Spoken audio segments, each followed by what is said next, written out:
Preparation of diazonium salt, जो कि last topic है चैप्टर नंबर 17 का, अल्काइल का लास्ट टॉपिक है प्रिपरेशन ऑफ डाइएजोनियम साल्ट।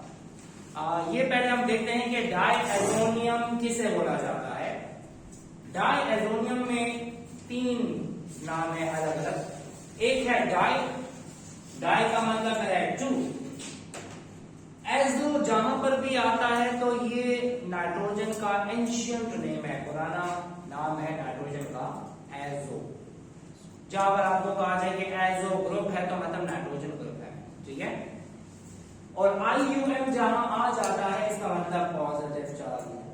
तो डाइएजोनियम एक ऐसा साल्ट है जिसमें दो नाइट्रोजन है और नाइट्रोजन पे पॉजिटिव चार्ज है, ठीक है। ऐसे साल्ट को बोला जाता है डाइएजोनियम साल्ट। और याद रहे, जिस प्रोसेस से हम डाइएजोनियम साल्ट को सिंथेसाइज करते हैं ऐसे प्रोसेस को बोला जाता है डाइएजोटाइजेशन।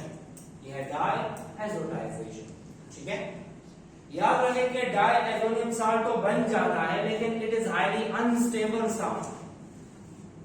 अब ये साल्ट हम बना रहे हैं, इतना अनस्टेबल है तो क्यों बना रहे हैं? तो याद रहे कि डाइएजोनियम साल्ट बनाने का मतलब ये होता है कि हम इससे हर किस्म का ऑर्गेनिक कंपाउंड्स बना सकते हैं। We can synthesize many organic compound by this diazonium salt, ठीक है।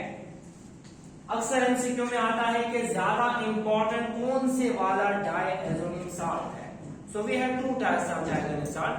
एक होता है एलिफैटिक डाइएजोनियम साल्ट, दूसरा होता है aromatic diazonium salt. So aromatic diazonium salt is more important as compare to that of aliphatic. और उससे हम ज्यादातर एरोमेटिक कंपाउंड को बहुत आसानी से बना सकते हैं, जो कि चैप्टर नंबर 18 में हम पढ़ेंगे फिनोल की प्रिपरेशन में।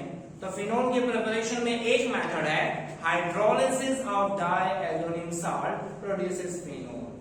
बस सिर्फ हम हाइड्रोलिसिस करते तो हमें क्या मिल जाता है? फिनोल मिल जाता है, ठीक है। This is highly unstable salt and this is used to synthesize variety of organic compounds, specially aromatic compounds, ठीक है। ये मैंने वही बात की थी कि aryl diazonium salt is much more important than aliphatic. अब एक और बात, डाइएजोनियम साल्ट बनाने के लिए हमें चाहिए होता है प्राइमरी एमाइन। इसका मतलब सेकेंडरी एमाइन और टर्शियरी एमाइन डाइएजोनियम साल्ट नहीं बनाते।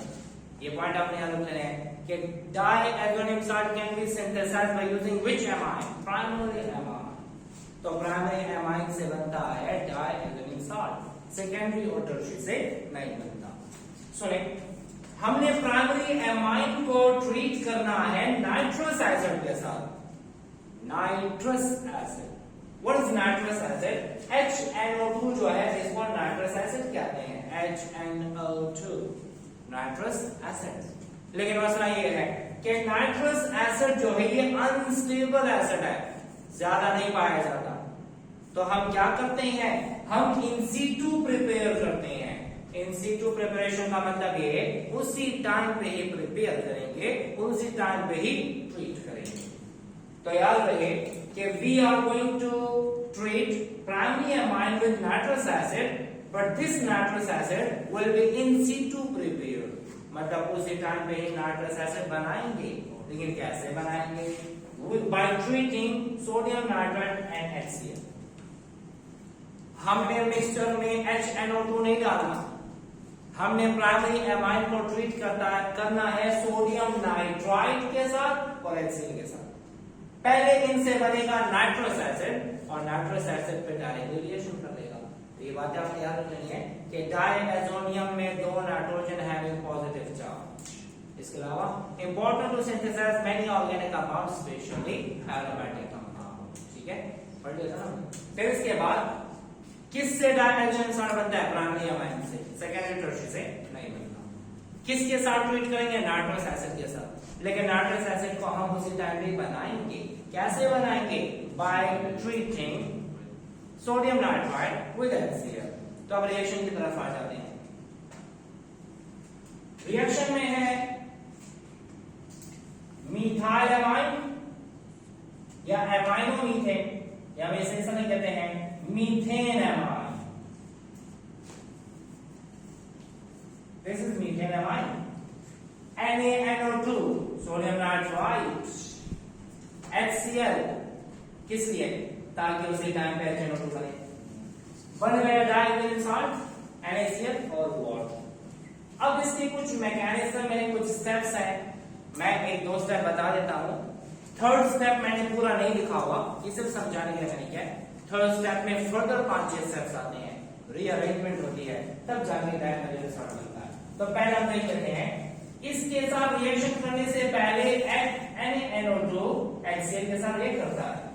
So HCl will first react with sodium nitrite। इस पे क्या है? पॉजिटिव, इस पे नेगेटिव। इस पे पार्शियल पॉजिटिव, पार्शियल नेगेटिव। इसका पॉजिटिव जाएगा इसके नेगेटिव के साथ, तो बनाएगा NaCl। तो ये NaCl ईथर प्रोड्यूस हो गया पहले स्टेप में, ठीक है। और ये हो गया HNO2, तो ये बन गया नाइट्रस एसिड। ये जो नाइट्रस एसिड बन गया है, ये दोबारा दूसरे HCl के साथ रिएक्ट करेगा। कितने HCl है? 2। तो एक के साथ बनाया नाइट्रस एसिड, और नाइट्रस एसिड दोबारा रिएक्ट करेगा, तो क्या होगा? ये मैंने लिया HNO2 नाइट्रस एसिड, इसका जाएगा H, इसका जाएगा H, तो बनाया क्या? Water, H2O। 2 वाटर में से एक वाटर ये बन गया। क्लोराइड निकल गया नेगेटिव चार्ज, और नाइट्रोजन पे आया पॉजिटिव चार्ज। इसको बोलते हैं नाइट्रोसिलियम आयन, नाइट्रोसिलियम आयन। ये जो पॉजिटिवली चार्ज नाइट्रोसिलियम आयन बना है, वो अटैक करेगा अब जाके एमाइन पे। किस पे अटैक करेगा? एमाइन। और एमाइन पे अटैक करने के बाद डाइएथाइल साल्ट बनाता है 3 स्टेप्स में आगे, ठीक है। लेकिन हम आसानी से करते हैं। ये है एमाइन, ये है NO। ये आगे पहले इसका लोन पेयर लेगा, लोन पेयर लेने के बाद कोऑर्डिनेट कोवेलेंट बॉन्ड बनाएगा। हाइड्रोजन जाएगा ऑक्सीजन के साथ, फिर बॉन्ड शिफ्ट होंगे, फिर हाइड्रोजन ऑक्सीजन के साथ, और आखिर में ये 2 हाइड्रोजन इस ऑक्सीजन के साथ जाके क्या बना देता है? H2O। क्या बनेगा इसका? H2O। नाइट्रोसिलियम आयन आया, एमाइन के साथ ट्रीट हुआ, H2 ने O के साथ कंबाइन होके H2O बना दिया। इस स्टेप में नहीं होता, ये 3-4 स्टेप में होता है रीअरेंजमेंट रिएक्शन होने के बाद। लेकिन आपको डायरेक्टली बताता हूं कि N से 2 हाइड्रोजन गए और वहां पे N रह गया। अब पॉजिटिवली चार्ज N जो है वो डबल बॉन्ड बनाने का किसके साथ? नाइट्रोजन के साथ। तो देखिए इसने बना दिया नाइट्रोजन के साथ डबल बॉन्ड। अब क्या होगा? रेजोनेंस। कैसे रेजोनेंस? इस पे है पॉजिटिव, इसके पास है लोन पेयर, ये लोन पेयर उसे देगा, फिर वापस देगा। लोन पेयर दिया, पॉजिटिव यहाँ आया, फिर वापस दिया तो पॉजिटिव आया, तो शिफ्टिंग होती रहती है। ये हो गया डाइएज़ो, 2 नाइट्रोजन, उस पे कौन सा चार्ज? पॉजिटिव, ये हो गया डाइएज़ोनियम, ठीक है। ये हो गया डाइएज़ोनियम, और मीडियम में तो क्लोराइड है ना, वो क्लोराइड इसके साथ अटैच हो जाएगा, तो बना देगा डाइएज़ोनियम क्लोराइड, ठीक है। तो ये बन गया डाइएज़ोनियम क्लोराइड। NaCl बना पहले स्टेप में, दूसरे स्टेप में एक वाटर बना, और तीसरे स्टेप में दूसरा वाटर बना, तो टोटल 2 वाटर निकल गए, डाइएथाइल साल्ट बन गया। और इसके अलावा अब इसका नाम क्या है? इसको बोला जाएगा methane डाइएज़ोनियम chloride. So this is all about the preparation of diazonium salt. ठीक है, ये बहुत इंपॉर्टेंट रिएक्शन है, अक्सर शॉर्ट क्वेश्चन में आ जाता है। और ये जो बातें मैंने बताई हैं, इन पॉइंट्स को आपने याद रखना है कि डाइएथाइल साल्ट किससे बनता है और कैसे बनता है। ठीक है, thank you for watching, like share and subscribe.